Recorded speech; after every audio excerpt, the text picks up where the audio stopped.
Makanya saya sampai sekarang tidak punya WA karena ya saya ulama kan, kalau WA-an terus ya jadi ulama. Nggak jadi ulama main WA-an terus itu. Nah itu termasuk rektor gak kau bermikir itu mesti kebanyakan WA. Karena kan otaknya didikte oleh sesuatu yang masuk. Sesuatu yang dilihat itu kan pasti mendikte kita. Beda kalau yang enggak WA-an kan mikir apa kita yang menentukan. Kalau WA-an kan kita ditentukan. Mau mikir anaknya butuh apa gara-gara WA informasi Jakarta mikir Jakarta. Padahal secara kewajiban ngapain kamu orang Malang mikir Jakarta? Gara-gara WA mikir Jakarta belum selesai ada berita di Sulawesi, mikir Sulawesi. Habis itu mikir NTT. Makanya semua orang sekarang merasa tokoh nasional gara-gara informasi yang masuk itu nasional. Jadi Mas Yo RT yang mikir gimana Gus Indonesia. Ada RT loh. Sampai lupa kalau dia itu RT. Jadi semua orang sekarang merasa tokoh nasional. Nah, itu gara-gara apa coba?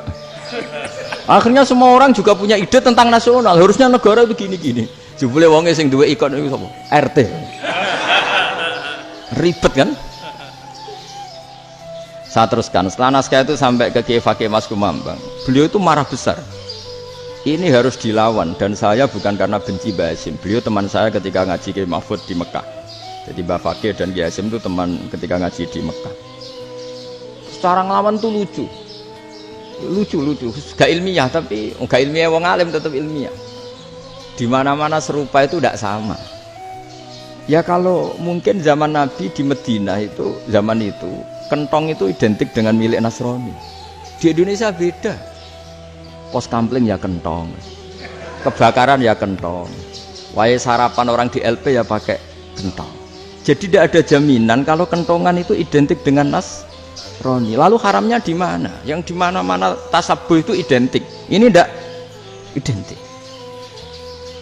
Mulai masalah kan? Mulai masalah. Jadi beliau gaya judul Hazruus. Hazruus itu kepala bergeleng-geleng. Sekarangan kok ngene jadi sekarangan kok provokatif gitu gitu. Nah. Dan itu Mbah Hasyim ya hormat Mbah Fakih hormat Mbah Hasyim. Saya sendiri secara pribadi itu lebih suka pendapat Mbah Hasyim sebetulnya. Karena bagi saya sholat itu sakral. Ya sudahlah kalau sakral ya dipanggil dengan sesuatu yang sakral yaitu kalimat thayyibah adzan. Tapi saya tidak akan bilang kalau kentongan itu haram. Karena kalau haram alasannya mirip orang Nasrani. Sementara pos kampling ya pakai kentong, ada banjir ya kentong, ada kebakaran ya kentong. Jadi tidak identik untuk misa atau untuk sholat ala Nasrani. Nah kalau sedikit mau cerita Mas Bro, bahwa agama ini proses. Ya saya ulang lagi, agama ini proses. Dulu para sahabat itu kayak cacilik Kudus, kayak cacilik Indonesia. Jadi dulu para sahabat itu kalau Nabi sudah rakaat ketiga atau rakaat kedua, niku takbir terus sholatnya digebut, digebut. Wis kayak cilik-cilik kita cilik kan orang imam wis rakaat ketiga kayak takbir ngebut. Nah, engkau bar ngebut nanti bar. Jadi imam rakaat ketiga kita tahu-tahu rakaat ketiga mergo nyelip. Engkau imamnya salam ya melok salam. Itu kecerdasan itu tuh pinter. Dulu zaman sahabat ya gitu, agar Nabi rakaat ketiga sahabat datang takbir ngebut sampai rokaatnya sama dengan Nabi salam terus ikut. Nanti takoki Nabi wis pirang rokaat dong, nggih 4 rokaat. Lah kowe karo kok 4 rokaat, nggih gebut Nabi. Itu dulu gitu. Sampai ada Mu'ad bin Jabal, makanya disebut di antara spesialis fikih itu Mu'ad bin Jabal. Ketika beliau karek sama Nabi, beliau ngikuti Nabi, kemudian Nabi setelah salam, beliau menambahkan rokaat yang kurang. Terus semenjak itu udah di syariat kalau untuk masbuk ngikuti imam, lah imam salam menambahkan rokaat yang ditinggal. Terus dibakukan sampai sekarang. Dulu enggak seperti itu. Dulu sholat ya kenalan dengan dalamnya pundi. Oh, yang tengah-tengah sholat jejer wong ora kenal. Jenengan tiyang pundi mboten nate ngertos kula tiyang mriki. Nggih ngoten riyen. Gitu. Sahabat yang pun terpelajar ora roh nak ngono iku batal sholat. Sampai setelah sholat Rasulullah SAW matur inna hadhi sholat munajah. Sholat itu munajat dong ya. Nak omong-omongan mbek pangerane ora usah mbek Bani Adam. Akhirnya semenjak itu sholat ngomong mbek Bani Adam hukumnya sebelum itu ya enggak. Makanya agama ini proses. Sehingga Fiqhud dakwah itu harus dihidupkan. Sekarang enggak, orang langsung pakai fiqhul ahkam. Akhirnya umat ini melayu. Harusnya yang dimulai fiqhud dakwah. Jadi dulu Nabi berkali-kali kecewa be umat itu, tapi Nabi ngempet karena prosesnya fiqhud dakwah. Sabatu wafatihil Bukhari, sabatu wafatil Bukhari.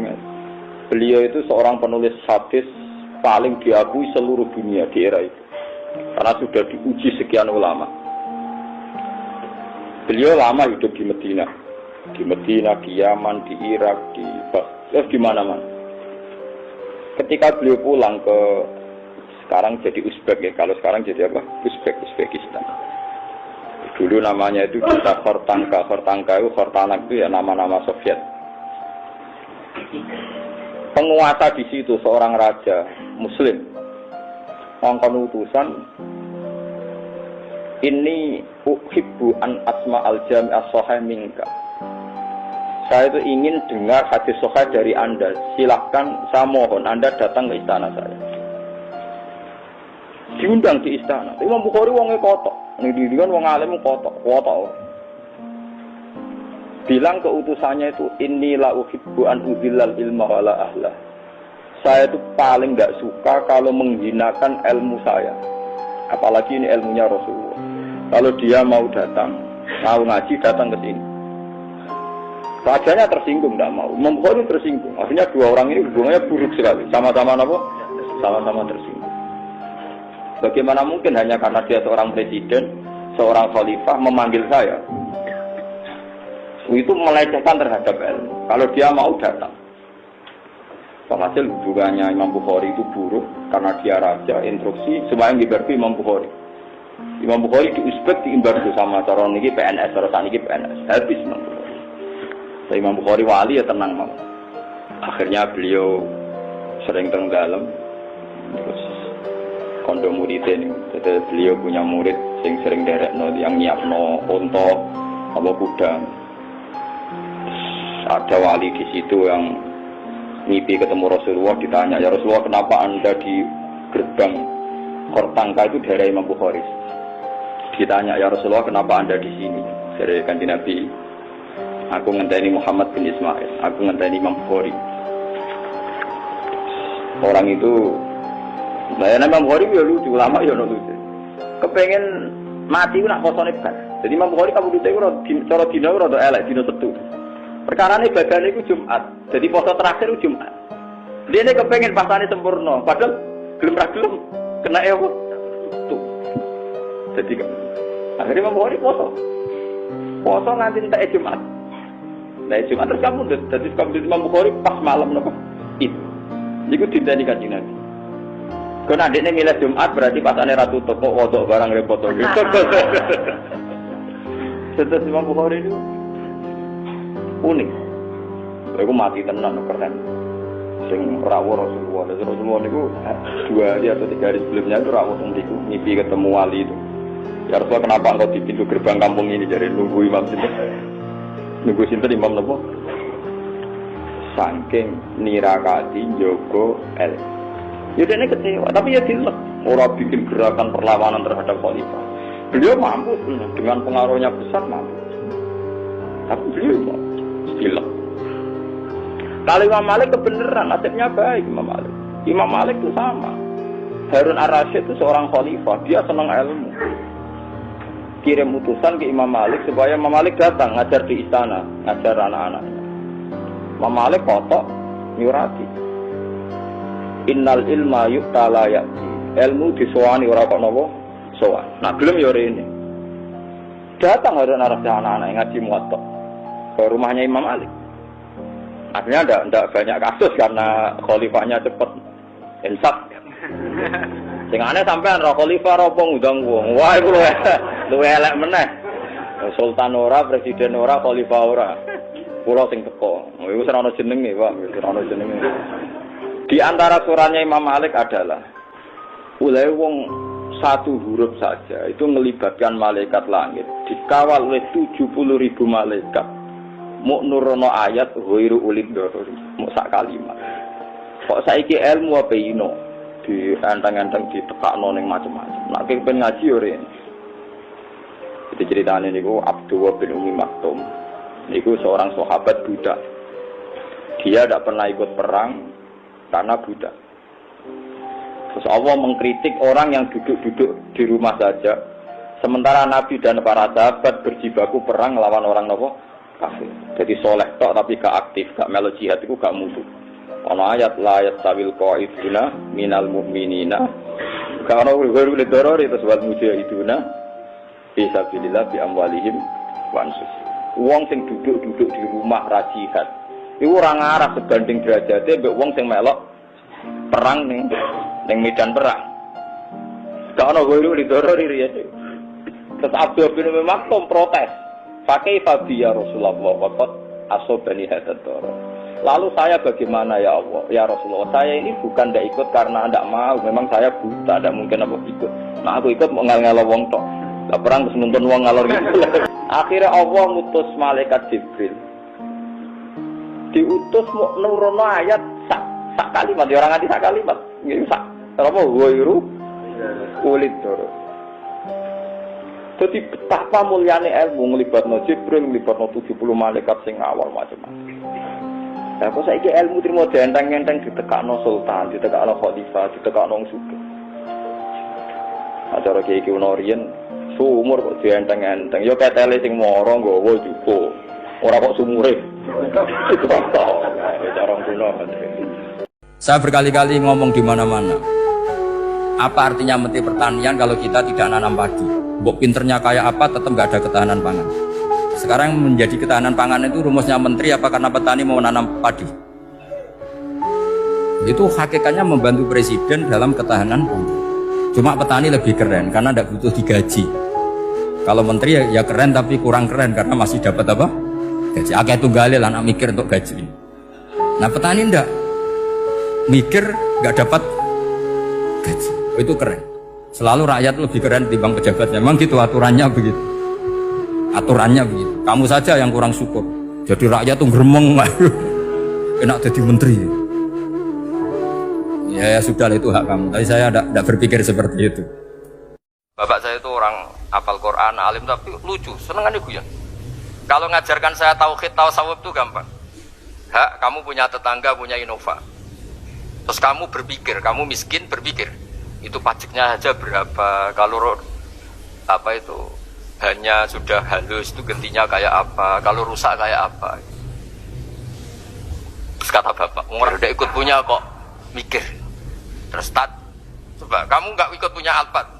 Terus saya mikir, wah itu pajaknya berapa Pak Martinus bisa dipakai beli motor kan? Pajaknya apa? Alphard. Oh nggak ikut punya kok.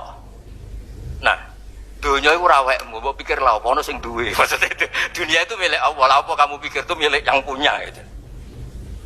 Nah, itu yang dimaksud dalam ilmu tasawuf, da'it tadbir fama qoma bi ghairuk la tuqim bihi nafsak. Sudah kamu tidak usah ikut campur, itu wilayahnya Allah gitu karena wong ndak ikut punya kok ikut mikir. Nabi Adam tidur kenyang dunya sing sakniki dadi negara Hindia.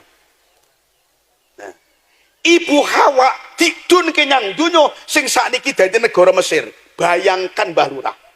Di antara Hindia sampai Mesir selang berapa puluh negara. Ayo. Dunya urung enak menuso loro, lanang Adam, wedok Hawa. Siji nang Mesir, siji nang Hindia. Bayangno. Wong loro niku saling mencari. Wong loro saling mencari. Sing Nabi Adam yang goleki nok ngendi bojoku, sing Ibu Hawa yang goleki nok ngendi bojoku. Akhirnya 200 tahun baru bisa saling ketemu. Akhirnya ketemu wonten Jabal Rahmah sing diarani Ngarofah sing sakniki ke tempat-tempat wukufnya ibadah haji. Mula dijenenge Ngarofah sebab Ngarofah ki artinya tempat pertemuan. Pertemuannya antarane Adam karo Hawa selama diguang 200 tahun. Wonten Jabal Rahmah niku enten tugune. Wonten simbol enten tugune napak tilas. Yo tempat inikilah. Tempat berikinilah saat pertama kali Nabi Adam karo Ibu Hawa ketemu perjalanan Mesir dan perjalanan Hindia ketemu wonten tanah suci Mekah. Insyaallah. Lah niki lho. Yang ilmu didahulukan pertama itu sholatnya, ngajinya, ilmu agamanya supaya selamat di akhirat dulu, itu nomor satu. Itu aset kita. Kita sibuk, anak kita ini kadang nggak ngaji kalau sore, nggak ribut, tapi kalau nggak sekolah kiamat. Kenapa? Sudah pikirannya yang ada dunia lebih penting dari akhirat. Bingung, apa sih hadirin?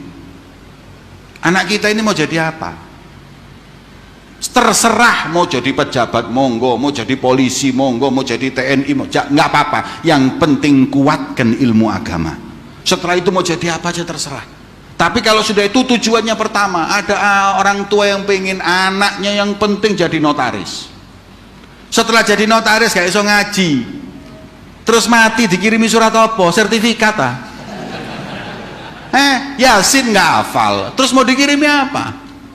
Mbak-mbak sholat pakai rukuh potolan, rukuh potongan atas bawah.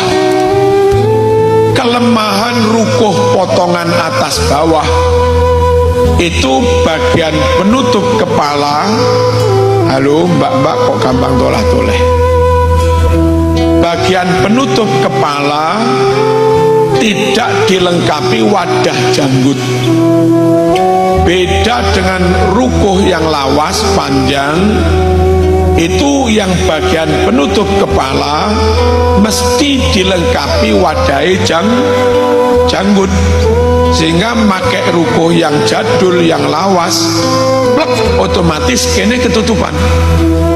Lah rukuh yang modern kayak jilbab begini, ikine ketoro, padahal ini aurat. Nah, gara-gara nggak ngerti ini ki, ya sholat tapi ikine kebuka, gak sah. Menurut Imam Syafi'i, jika ingin mendapatkan sesuatu maka harus berusaha. Sementara gurunya yakni Imam Malik mengatakan bahwa segala sesuatu telah ditakdirkan Allah. Lalu Imam Syafi'i mengatakan bahwa seekor burung jika tidak keluar dari sarangnya, bagaimana mungkin ia mendapatkan rezeki? Imam Syafi'i lantas keluar untuk jalan-jalan. Di tengah ladang yang luas ia melihat sekelompok petani sedang memanen buah kurma. Imam Syafi'i turut membantu petani tersebut untuk memanen kurma. Ketika pekerjaan sudah selesai, Imam Syafi'i mendapatkan imbalan 1 karung kurma. Imam Syafi'i merasa senang. Dalam hatinya ia berkata, akan menemui gurunya Imam Malik, bahwa telah membuktikan untuk menguatkan pendapatnya. Imam Syafi'i bergegas menemui Imam Malik dan meletakkan sekarung kurma di hadapannya sambil berkata, jika saya tidak keluar rumah, tentu saya tidak akan mendapatkan kurma yang enak ini. Kedua imam tersebut menikmati kurma bersama. Kemudian Imam Malik berkata, sungguh saya ingin menikmati kurma yang manis ini, tiba-tiba kamu datang membawanya. Kurma ini datang tanpa alasan. Cukup dengan tawakal maka Allah akan mencukupkan rezeki hambanya, ucap Imam Malik. Akhirnya, antara guru dan murid tersebut saling tertawa. Sekarang ini banyak orang bisa memberi contoh, tapi sedikit orang bisa menjadi contoh. Memberi contoh itu mudah, tapi menjadi contoh itu yang sulit. Kalau fondasi kuat, bangunan aman. Kalau fondasi melenceng, bangunan bengkok. Kalau fondasi rapuh, bangunan runtuh. Bangunan bagaimana fondasinya? Orang hidup bagaimana imannya? Kekuasaan dan jabatan baru ada manfaatnya kalau dipegang tangan orang beriman. Kalau tidak, yang muncul Fir'aun. Harta baru terasa manfaatnya kalau dipegang tangan orang beriman. Itulah sebabnya bangsa kita ini bukan cuma perlu orang pintar, kita perlu orang benar.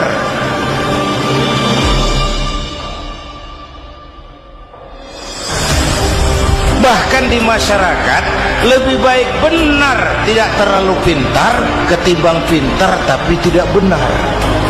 Oh, kalau sudah pintar tidak benar, rusak rakyat juga. Disuruh ngurus beras malah nimbun beras. Ya, disuruh ngurus laut jadi bajak laut. Disuruh ngurus hukum, bikin hukum seperti pisau, tajam ke bawah, tumpul ke atas. Kalau yang kecil salah, hukum cepat-cepat ditegakkan. Yang besar salah, diam pura-pura tidak mengerti. Itu yang melukai rasa keadilan.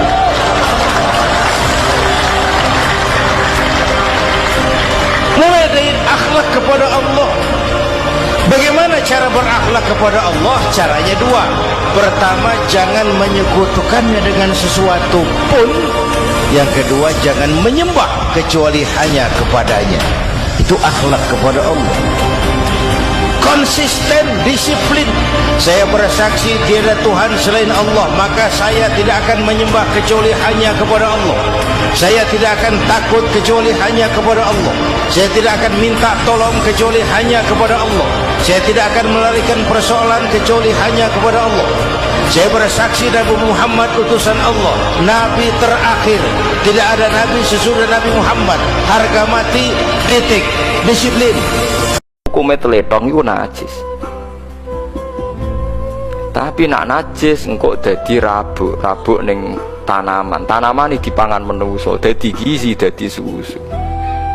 Mulane Imam Syafi'i ku imam sing darani teletonge sapi jaran iku najis, tapi sebagian ashabe balelo. Imam Royani, Imam Ustukhri darani Rausul Makul Tohirun, telake kewan suci napa suci. Perkara ning kok repot. Nak mbok arani najis berarti hasil tanaman-tanaman sing mbok sirami mbek napa? Teletong niku dadi napa? Najis. Apa tahu mbok umbah? Misalnya diubah khusus tak umbah, saripatine najis ku wis mlebu ning pori-porine. Wong diserap wis napa? Ah, mulane pangeran nak gawe contoh manusa. Saiki kiai sing hebat, sing alim alama, sing rumus sosiale bener, mesti rodok fasik. Mergo barokah rodok fasik ku dekne ade rumus sosial jitu, kancane wong LSM tahu, kancane wong dalan tahu, kancane wong fasik tahu, kancane wali yo tahu, sehingga nek ade rumus sosial jitu. Tapi nek ki khusuk ra tau kumpul wong, mesti rumusé ku jeblok. Tapi ra tau maksiat. Iku pangeran. Dikatus kula nu nek dirumus wis jitu, kula kancane fasik ya biasa, kancane wong dolim ya biasa. Wong iku kawulane pangeran nonton mawon, tak pikir padha mawon nonton mawon. Kalimat sibuk adalah kalimat yang paling sering digunakan orang dalam kehidupan ini. Lebih sering lagi kalimat sibuk dijadikan kambing hitam dalam berbagai persoalan, termasuk dalam kehidupan beragama. Kadang-kadang kita bertanya kepada seseorang, kenapa tadi malam tidak hadir di pengajian? Jawabannya sibuk. Kenapa Jumatan tidak kelihatan di masjid? Jawabannya sibuk. Kenapa dalam peringatan hari keagamaan tidak kelihatan aktif? Jawabannya sibuk. Kalau kita berbicara soal sibuk, siapa sesungguhnya orangnya dalam hidup ini yang tidak sibuk? Makin tinggi status sosial, akan makin tinggi pula tensi kesibukan yang kita hadapi. Masalahnya ialah kita yang bisa mengatur kesibukan atau malah kesibukan yang mengatur kita. Kalau kesibukan yang mengatur kita, insya Allah sampai tua sibuk terus. Tapi kalau kita bisa mengatur kesibukan, artinya dalam hidup ini ada semacam, bahasa kerennya, description of job. Ada semacam pengaturan waktu, ada semacam pembagian tugas di dalam kehidupan. Siapapun masuk masjid, copot sendal, buka sepatu. Kenapa? Tidak ada warga kelas 1 di sini. Lurah masuk masjid, buka sepatu, rah. Camat masuk masjid, buka sepatu, mat. Wali kota masuk masjid, buka sepatu. Ini Pak yang ngomong dia tuh. Sembarangan tata. Gubernur masuk masjid, buka sepatu, Nur. Presiden masuk masjid, buka sepatu, Den. Ini masyarakat yang mau kita bangun. Kan keadilan di negeri kita ini masih mahal. Hukum masih sering seperti pisau, tajam ke bawah, tumpul ke atas. Kalau yang kecil salah, hukum cepat-cepat ditegakkan. yang besar salah cicing wae pura-pura teu nyaho. Itu yang melukai rasa keadilan. Bapak Ibu hadirin yang saya hormati, itu yang melukai rasa keadilan. Kalau mau lapor kehilangan ayam, itu harus jual kambing. Ingin menang berperkara, jual sapi. Ngurusin ayam hilang kok jual kambing, jual sapi. Itu harga keadilan yang harus kita bayar. Karena itu ke depan belajar dari sejarah, kita bukan cuma perlu pemimpin pinter, tapi juga benar. Malahan lebih baik benar enggak tapi pintar ketimbang pintar tapi enggak benar. Capek dibohongi pemimpin yang cuma pintar tapi enggak benar. Disuruh ngurus beras malah nimbun beras. Disuruh ngurus laut jadi bajak laut. Disuruh ngurus hutan rame-rame jadi orang hutan. Kita rindu munculnya sosok macam Umar bin Abdul Aziz. Punten nih, itu Umar bin Abdul Aziz waktu terpilih jadi khalifah, yang pertama diucapkan inna lillahi wa inna ilaihi raji'un. Terpilih jadi presiden, bukan alhamdulillah, inna lillah. Pagi dilantik, malam pesta. Pesta apa? Dangdut? Enggak. Pesta air mata. Di mana? Di mihrab dalam masjid, sujud sambil berlinang air mata. Pagi dilantik, malam pesta, tahajud. Esok harinya karena pemimpin baru, banyaklah pejabat-pejabat gubernur cari muka. Namanya presiden baru, ada yang kirim emas, pakaian mahal, berlian, mutiara, dikumpulkan sama istrinya. Umar tanya, Fatimah, iya bang, banyak hadiah yang kau terima? Banyak bang, intan, berlian, mutiara, emas. Kau senang? Saya senang bang. Oke, kalau kau senang itu hadiah intan, berlian, mutiara, kumpulkan sebanyak-banyaknya dan besok kita cerai. Tapi kalau kau sayang saya, itu hadiah intan, berlian, mutiara, jual. Uangnya masukkan baitul mal untuk ngurus rakyat kita. Jual sajalah, jual untuk ngurus kepentingan rakyat. Yang nyata-nyata hadiah pribadi dijual ngurusi rakyat. Jangan yang sudah nyata-nyata milik rakyat masih disunatan. Yang antik lagi, satu malam beliau kerja di kamar, pakai lampu templok, nulis. Datang seorang tamu, Assalamualaikum ya Amirul Mukminin. Waalaikumsalam. Silakan duduk. Ada apa? Enggak, cuma mau ngobrol.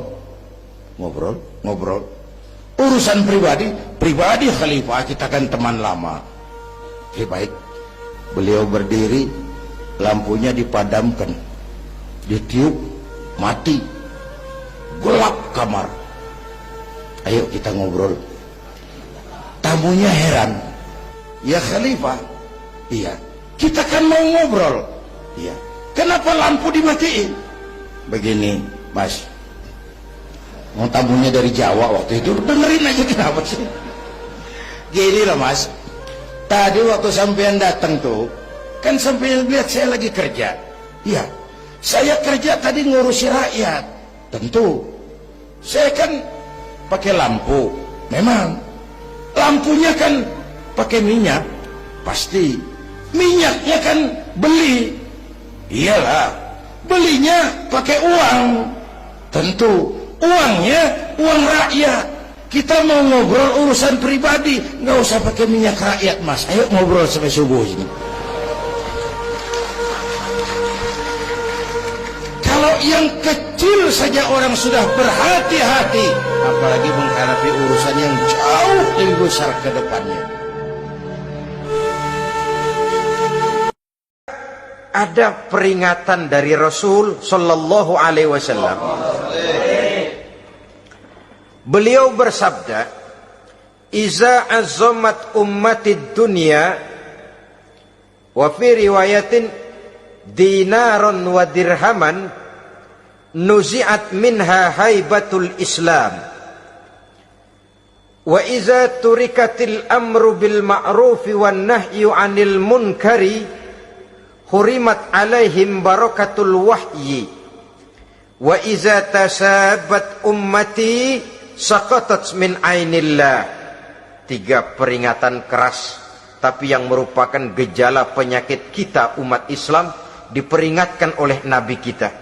Pertama, iza azamat ummatid dunya, apabila umatku telah terlalu mengagung-agungkan dunia, apabila umatku telah jatuh menjadi umat yang materialistis, segalanya diukur dari sudut keduniaan saja, nuzi'at minha haibatul Islam, maka akan dicabutlah dari mereka kehebatan agama Islam. Hilang kehebatan Islam apabila kita jatuh menjadi umat pengagung dunia, penyembah materi. Nilai kita, keberadaan kita tidak dihargai orang lain. Orang memandang kita remeh saja. Orang Islam gak ada apa-apanya, bayar aja. Bisa dibeli, bisa diatur, bisa dikerjain, garap saja. Nuzi'at minha haibatul Islam, hilang dari mereka kehebatan Islam ini. Kenapa? Mereka telah mengagungkan dunia dan menjadikannya sebagai tujuan. Padahal dunia cuma alat, materi cuma alat, harta cuma alat. Yang kedua, wa iza turikatil amru bil ma'rufi wan nahyu 'anil munkari hurimat 'alaihim barakatul wahyi. Apabila telah ditinggalkan amar ma'ruf dan nahi munkar, maka hilanglah keberkahan wahyu. Ini yang ada hubungannya dengan masalah kita. Kita baca Quran, kita tidak amalkan isinya. Bagaimana hati tidak jadi mati?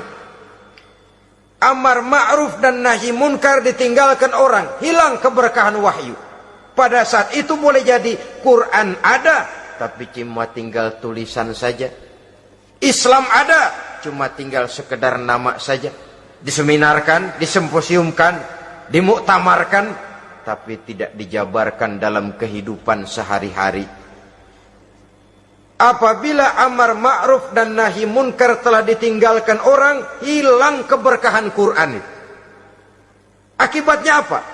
Apabila amar ma'ruf tidak lagi digalakkan orang, nahi munkar tidak dilaksanakan orang, lalu orang menilai sesuatu menurut seleranya sendiri.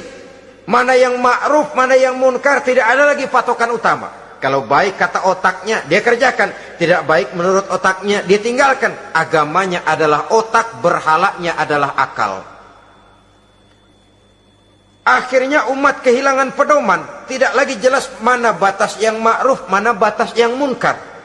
Dalam kondisi sedemikian, akhirnya akan terjadi penjungkiran nilai. Paling celaka nantinya, yang ma'ruf malah dianggap munkar, yang munkar malah menjadi ma'ruf.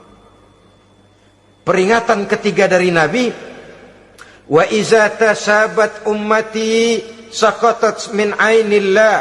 Apabila umatku sudah saling berbantahan, apabila umatku sudah saling caci memaki, saqatat min ainillah, jatuhlah mereka dalam pandangan Allah Subhanahu wa taala.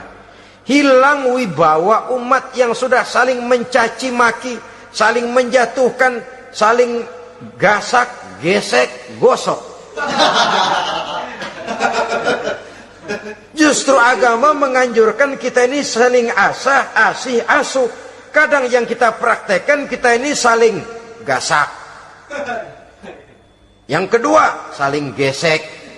Yang ketiga, saling gosok. Gasak, gesek, gosok. Kacau kita ini. Saling gasak, menjegal kawan seiring, menggunting dalam lipatan. Saling gosok, fitnah sana, fitnah sini. Saling gesek, sikut kiri, sikut kanan. Tidak peduli orang lain luka dan sebagainya. Yang penting dia bisa nangkring. Jatuh kita dalam pandangan Allah apabila umat sudah saling mencaci maki. Bukan hanya sekadar percaya kepada Tuhan saja yang penting. Sudahlah, pokoknya kan percaya kepada Tuhan. Iya, Tuhan yang mana?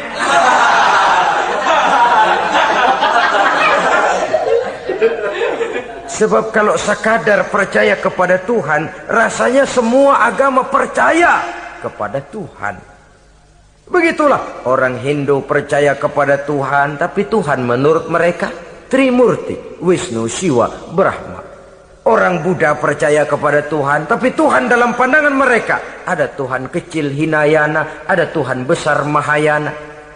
Orang Majusi juga percaya kepada Tuhan, tapi Tuhan dalam pandangan mereka ada Tuhan kebaikan namanya Ahriman, ada Tuhan kejahatan namanya Ahura Mazda. Orang Nasrani juga percaya kepada Tuhan, tapi Tuhan kata mereka dalam bentuk Trinitas, Tuhan Anak, Tuhan Bapa, Ruhul Kudus. Ini semua Tuhan dalam pandangan mereka. Jadi kalau sekadar percaya kepada Tuhan, percaya kepada Tuhan, percaya kepada Tuhan, Tuhan yang mana? Itu yang prinsip. Itu yang prinsip.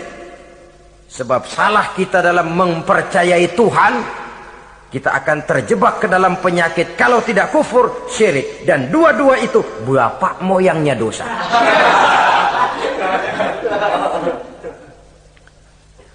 Saya mau tanya, bapak, ibu hamba Allah apa bukan? 3 orang. Ibu hamba Allah apa bukan? Hamba Allah. Kata siapa? Nah, kata ibu sendiri. Kalau kata sendiri, pan namanya pan ngaku. Ya, orang ngaku mah boleh dong, tiba ngaku, namanya juga ngaku. Cuman diakuin apa enggak, kita pan belum tahu. Ngaku mah murah, diakuin mahal. Saya hamba Allah, kata saya. Berapa banyak orang mulutnya hamba Allah, perbuatannya menyatakan dia hamba dunia, hamba harta, hamba jabatan, hamba setan, budak nafsu. Nggak sesuai ucapan sama perbuatan. Yuk jadi hamba Allah yang beneran. Jangan separuh-separuh, kita mapan asal sakit mah hamba Allah. Ya Allah, ya Allah, lagi sakit. Sehat ya dikit, keder, nyari masjid nggak ketemu.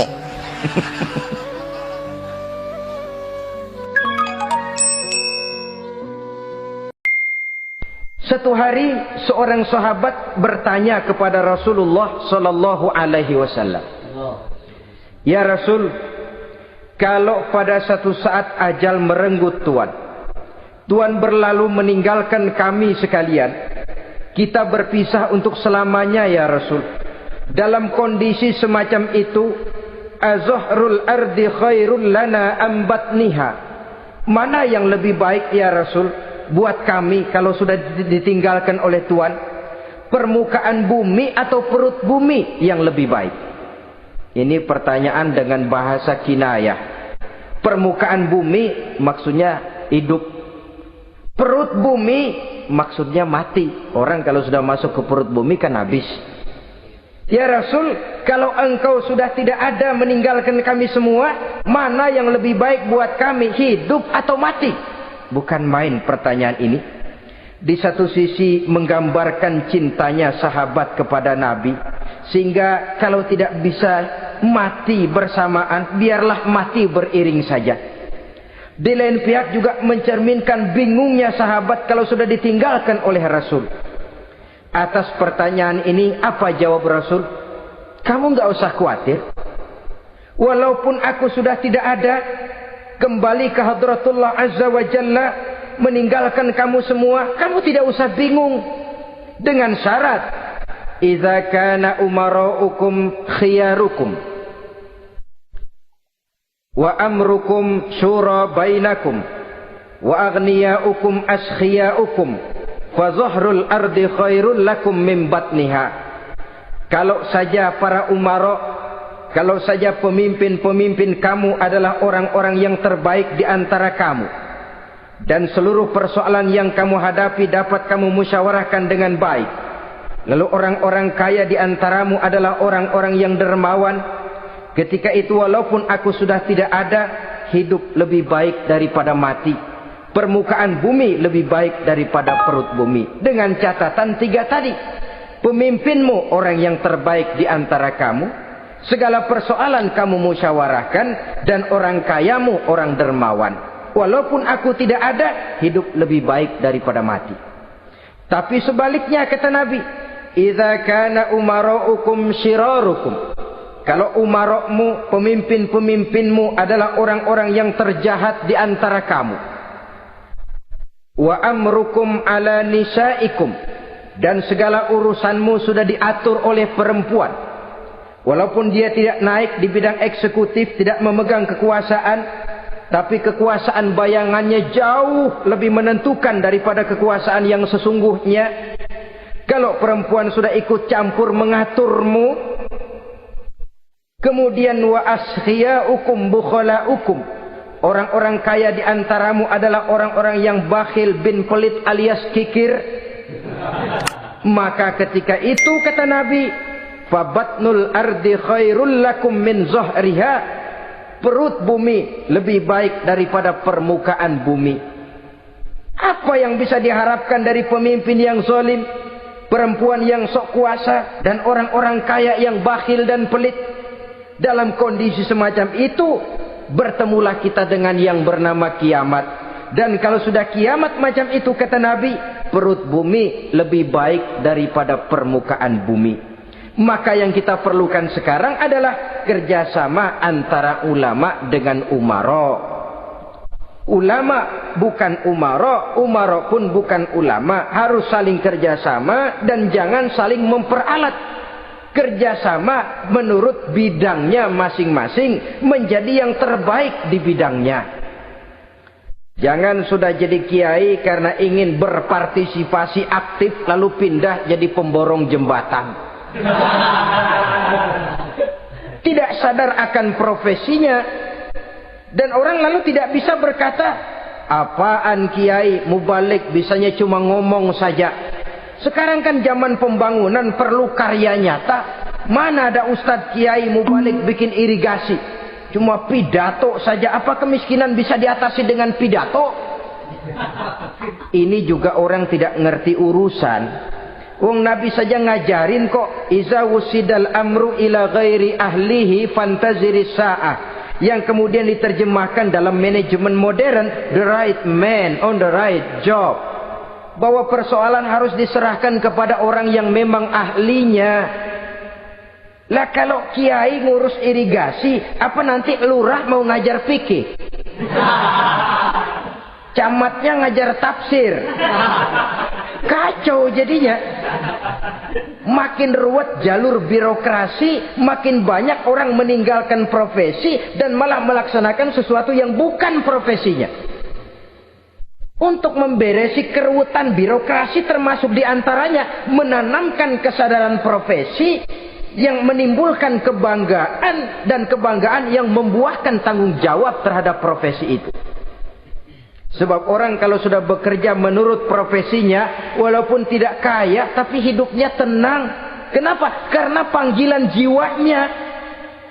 Seorang kiai yang diajak ngobek, walaupun objeknya gol puluhan juta, kaya, belum tentu tenang. Karena saya yakin bukan ke sana panggilan jiwanya. Ma'asyiral muslimin rahimakumullah.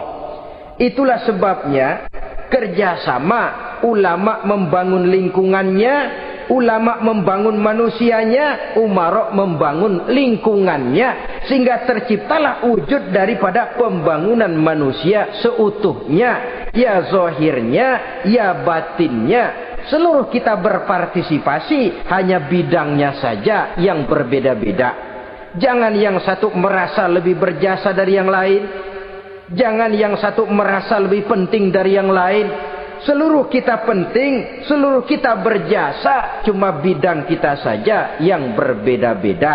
Inilah bahasa Quran, kullun ya'mal ala syakilati. Setiap orang bekerja menurut profesinya masing-masing.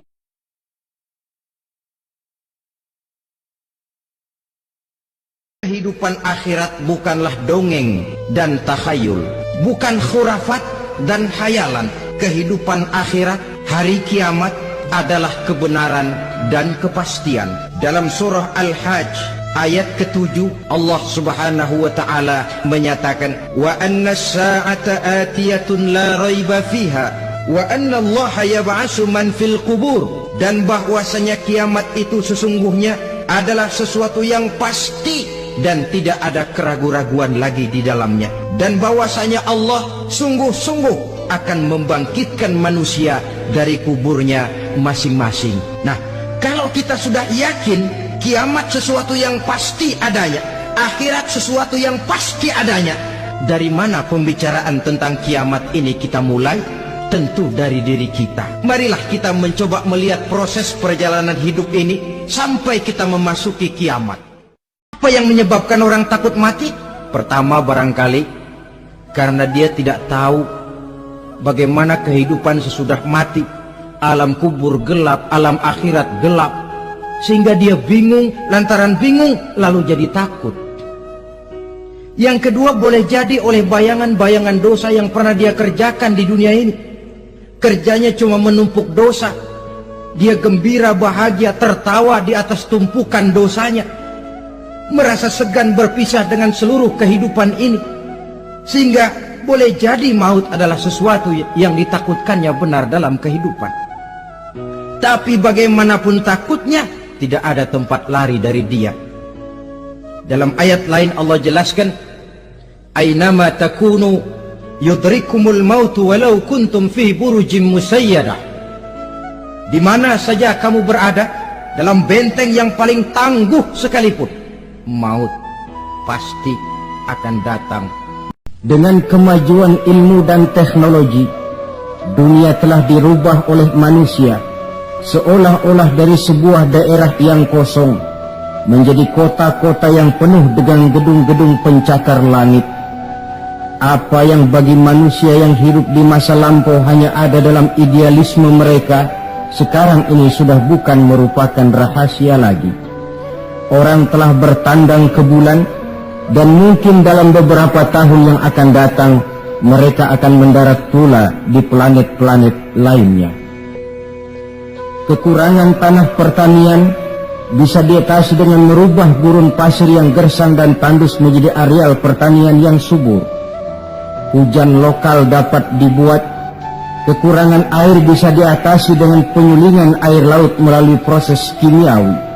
Penyakit-penyakit akan berkurang dan hidup makin dekat kepada apa yang diharapkan. Pertanyaan yang paling mendasar ialah, sudah sampaikah manusia kepada kebahagiaan? Adalah benar, dengan kemajuan ilmu dan teknologinya, manusia mencoba menyingkap tabir rahasia alam ini. Namun tiap kali tabir rahasia itu terbuka, terbentuk pula misteri-misteri baru yang memerlukan jawabannya. Di pihak lain, kemajuan yang diperoleh itu telah melahirkan satu bentuk kehidupan di mana manusia mempunyai satu mitos bahwa seluruh persoalan kehidupan bisa dipecahkan dengan otak manusia. Maka aspek-aspek ketuhanan, mistik dan kerohanian mulai ditinggalkan oleh manusia. Saudara-saudara kaum muslimin yang berbahagia, maka sebagai efek dari kemajuan ilmu dan teknologi itu, kita melihat lahirnya kelompok-kelompok manusia yang otaknya penuh berisi ilmu pengetahuan modern, tapi jiwanya kosong dan hampa, merasa tidak puas dengan ini dan itu, walaupun hidup sudah serba ada dan serba cukup. Akibat lainnya ialah kerusakan terhadap alam. Kita maklum, manusia memulai orientasinya dengan tunduk kepada alam. Pada proses selanjutnya, manusia mulai mengadakan adaptasi, penyesuaian diri dengan alam. Dan selanjutnya, manusia mulai mengadakan eksplorasi, penundukan kepada alam, memanfaatkan alam untuk menunjang kebahagiaan yang mereka dambakan. Bapak-bapak niki lek ndelok bal, ndelok Piala Dunia, kentekan rokok, bingungnya ora karu-karuan. Tengah wengi kentekan rokok, rokok garek loro ngono iki lek ngirit ora karu-karuan. Nyedote alon-alon banget. Mergo kuatir lek kentekan. Ngengko rokok garek 7 batang, sore kuwi garek 7 batang kok wis tuku. Suwayah-wayah tengah wengi kentekan wis ora bingung mergo siap. Anane wong kok gelisah, anane wong kok wedi mergo ora siap. Jadi mungkin walinipun Allah Ta'ala menika nggih niku tiyang ingkang mempersiapkan segala sesuatu yang mungkin akan terjadi. Yang mungkin akan terjadi itu ketika dipersiapkan, maka hilanglah kegelisahan, hilanglah kekhawatiran, hilanglah ketakutan yang ada dalam dirinya. Nyapa to enek wong kok wedi mati mergo ora siap? Nyapa to enek wong kok wedi melarat mergo ora siap? Lah wong dilakoni cul bayi sampai tuwa kok ora siap iku piye? Nggih. Lah mongko niki ingkang perlu dados perhatian kula panjenengan sedaya. Harus mempersiapkan segala sesuatu yang akan terjadi. Menika tiyang ingkang takwa dhumateng Allah Ta'ala. Takwa niku napa ta? Saben Jumat biasanya diomongke karo khotib niku. Mari jamaah Jumat yang berbahagia, mari kita meningkatkan iman dan takwa. Takwa itu apa? Takwa itu arti dasarnya, artikulasi dasarnya adalah menjaga atau bertanggung jawab. Orang yang pro Megawati itu begitu mendewa-mendewakan Soekarno, seakan-akan Indonesia itu dimulai dari Bung Karno, sampai ada paham Soekarnoisme. Bahwa Indonesia itu seakan-akan dimulai dari Soekarno. Memang deklarator kemerdekaan Indonesia itu Soekarno. Tapi umat Islam atau partai-partai Islam itu tidak kecil hati. Karena embrio yang bernama Indonesia itu dari tahun 1908, sebelum ada partai nasionalis yang berani melawan kolonialisme Belanda adalah partai-partai Islam. Sehingga kebangkitan Indonesia dimulai 1908. Karena saat itu yang pertama mencetus ide melawan Belanda adalah kiai-kiai Islam, yaitu saat itu bikin serikat dagang Islam, terus lama-lama menjadi serikat Islam, terus lama-lama menjadi partai Islam. Dimulai dari angkatannya Hos Cokroaminoto, jenis Haji Umar Said sinten Cokroaminoto, terus disingkat jenis Hos Cokroaminoto. Jadi tidak bisa Indonesia itu meninggalkan partai Islam, karena dulu pertama pendiri era kepartaian niku malah partai-partai apa? Islam yang lahir di Solo, di Jogja. Bahkan sebelum ada negara yang bernama Indonesia, itu ada negara yang bernama Demak Bintoro, ada Demak Ngayogyakarta apa? Karto. Itu semua negeri apa? Islam. Ya paham. Sehingga secara kesejarahan kita tidak kalah sama tuanya Soekarnoisme atau partai PN. Dan sampai kan kita ini kan kayak dinabubukkan seakan-akan Indonesia itu dimulai dari Soekarno. Sehingga nak wani Pak Karno itu koyo-koyo itu kita anti Indonesia. Ya kita tidak mungkin nggak menghormati Soekarno, beliau sebagai pahlawan besar kita hormati. Ya, tapi ya kebesaran Pak Karno demi bangsa Indonesia jangan kemudian direduksi, disederhanakan hanya melewati partai. Ya itu kan namanya pekerdilan. Tentu Pak Karno bikin negara ini ya untuk semua bangsa, bukan untuk PDIP saja, bukan untuk partai-partai marhainisme saja, juga bukan untuk partai-partai yang berfaham Soekarnoisme saja. Ya sama, tapi kita juga adil, sebagai kiai juga adil. Hos Cokroaminoto bikin partai Islam adalah untuk mengusir Belanda dari bumi Indonesia, yang nantinya juga untuk kepentingan semua bangsa Indonesia, tidak hanya yang Islam saja. Ya kita adil, sama-sama adil. Saat nasionalisme ya tidak mengurangi keagamaan, saat keagamaan tidak mengurangi nasionalis. Tapi itu tadi kemudian ini dikerdilkan secara politik. Di sawangannya nawas duet Pak Hasim Mega nasionalis religius itu sudah ditren. Agar duet senengannya pasangan nasionalis sampai religius. Apa nak nasionalis terus wajib sholat? Apa nak religius terus gak wajib nasional? Sebetulnya itu kan wajib. Apa kan orang Indonesia itu wajib sholat hanya karena atas nama nasionalisme? Apa nak wis kiai itu wajib bayar pajak? Itu kan pengkerdilan, proses pembohongan ya. Pembohongan secara publik. Kowe dibodokno, sedurunge bodoh itu kan. Itu kan repot. Namanya sedurunge bodoh dibodokno nggih napa? Nurut. Makanya kalau seneng ya, kayak kemarin Hari Kebangkitan Nasional itu seneng kalau diungkap terus di TV bahwa kebangkitan Indonesia dimulai dari 1908. Pentingnya bahwa orang-orang yang sok Soekarnoisme biar tidak mereduksi Pak Karno hanya milik mereka sendiri, karena bangsa ini berdiri semenjak 1908. Dimulai dari gerakan Budi Utomo sampai Hosokro Aminoto sampai macam-macam ya, serikat-serikat Islam. Tapi ini terungkap sausé tukaran.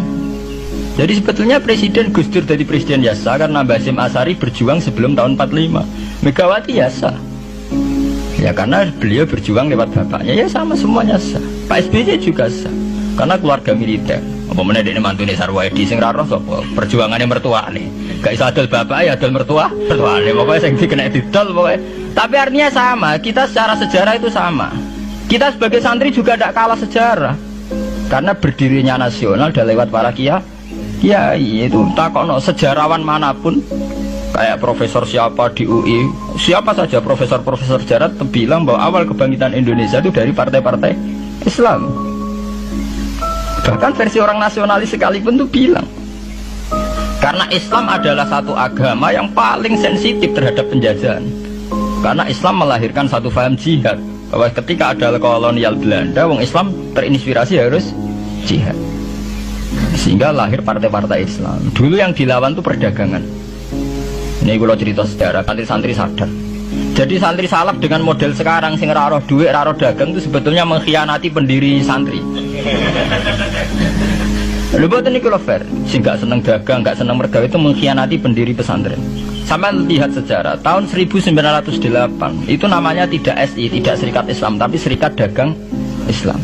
Karena para kiai adalah melawan dominasi Cina di Surakarta dan dominasi Belanda menguasai sentra-sentra perdagangan. Sehingga yang dilawan pertama adalah piye supaya kolonial gak menguasai aset-aset ekonomi.